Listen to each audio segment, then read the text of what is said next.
ассалому алайкум дӯстон, хуш омадем ба шабакаи мо. дар навори имрӯза оиди натиҷаи мухорибаи Лоик Раджабов, суханҳои ӯ баъди мухориба ва роҳи ояндаи ӯ дар PFL гап мезанем. ва пеш аз оғози навор дӯстон аз шумо хоҳиш мекунем ки дар канал обуна шуда зангулачаро пахш кунед. мо боша наворро оғоз мекунем.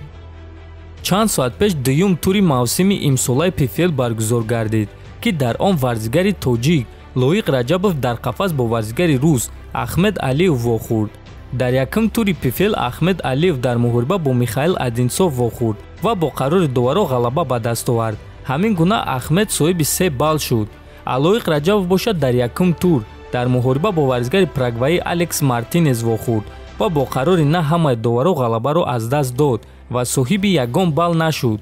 аз ҳамин сабаб барои ба полуфинал баромадан ва барои $1 миллион қувваозмоӣ кардан ба Лоик Раджабов дар мухориба бар зидди Ахмед Алиев ғалабаи фавран лозим буд. аммо чунин натиҷа гӯё ки тамоман ғайриимкон буд, чунки мутахассисот дар ин мухориба маҳз Ахмед Алиевро ғолиб медиданд.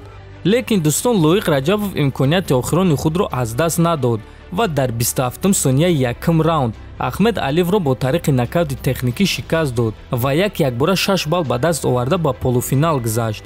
мо Лоик Раджабов даста ва ҳамаи шуморо дӯстон бо чунин ғалабаи дурахшон табрик мекунем ва ба Лоик омодагии хуби беосеб ва албатта ки муваффақият орзумандем.